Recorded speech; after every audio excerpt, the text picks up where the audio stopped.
There's a moment many of us know well.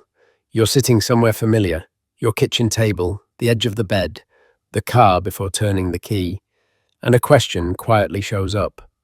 What is wrong with me lately? Not loudly, not dramatically, just enough to linger, because anxiety and depression don't always arrive with clear labels. Sometimes they blend together, sometimes they trade places, and sometimes you don't even know what you're feeling anymore. You just know you don't feel like yourself. I want to say this right at the beginning.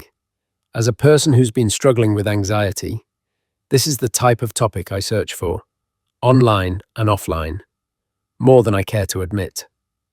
There isn't one solution that fits everyone. But if we can take away even one thing from conversations like this, I think that's a win.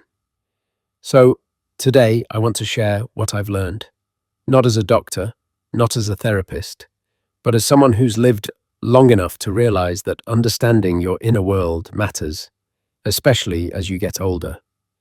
A quiet realization. Not long ago, I listened to a talk by a mental health doctor.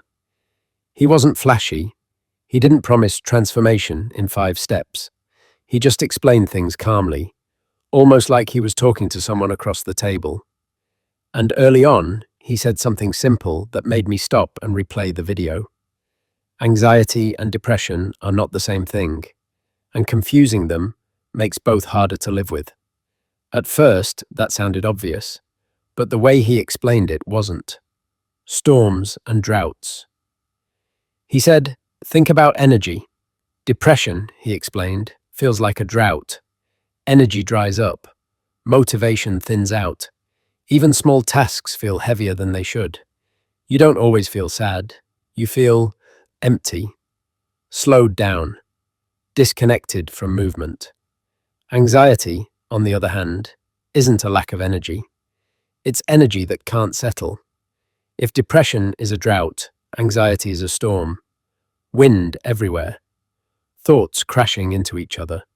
Nothing actually happening, but everything feels urgent. And that metaphor stayed with me, because suddenly, a lot of my own experiences made sense. I wasn't lazy. I wasn't broken. My energy just didn't know where to go. Why waiting hurts more than pain. The doctor told a story from his school days, and even though the details were different, the feeling was familiar. He talked about how waiting, anticipating something unpleasant, can hurt more than the thing itself. And that's what anxiety does. It doesn't always create pain. It magnifies it. When you're anxious, loneliness doesn't feel temporary. It feels permanent. Silence doesn't feel neutral. It feels like rejection. Uncertainty doesn't feel open-ended. It feels dangerous. I thought about how this shows up in everyday life now. A message that doesn't get answered. A medical test you're waiting on. A family gathering you're unsure about attending. When you're calm, you can hold the unknown. When you're anxious, the unknown turns into a story, and the story is rarely kind. The part no one tells you about anxiety. Here's the part that surprised me the most. Anxiety isn't always bad.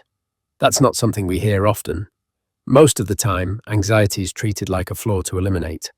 But the doctor explained it differently. Anxiety is also a signal. It's the part of you that cares, the part that prepares, the part that says, this matters. If you have something important coming up and feel absolutely nothing, that's not always peace. Sometimes it's disconnection. The problem isn't anxiety itself. The problem is anxiety that has nowhere to go. Small steps calm a restless mind. So what do you do with that restless energy? This is where the conversation shifted from explanation to something practical. The doctor said something that sounded almost too simple. Don't try to fix everything at once. Do small things, repeatedly. Our brains don't trust big dramatic promises. They trust patterns. A single heroic effort might look impressive, but it often makes anxiety worse. It raises the stakes. It turns effort into pressure. But small actions, done again and again, do something different. They tell your nervous system, I can move, I can finish something, I'm not stuck. That's why routines matter so much as we get older. Not rigid schedules, just gentle structure. A walk you take most mornings, a few minutes of tidying the same space, a simple habit that anchors your day. Routines don't shrink your life. They give your mind fewer places to spiral. High standards wear the mask of anxiety. There was another moment in the talk that really landed. The doctor said, sometimes people who feel the most anxious aren't weak. They have high standards. They notice details. They care deeply. They don't want to let others or themselves down. That doesn't mean the anxiety is pleasant, but it does mean it isn't meaningless. After 50, many of us have spent decades carrying responsibility, families, work, expectations. So instead of asking, why am I like this?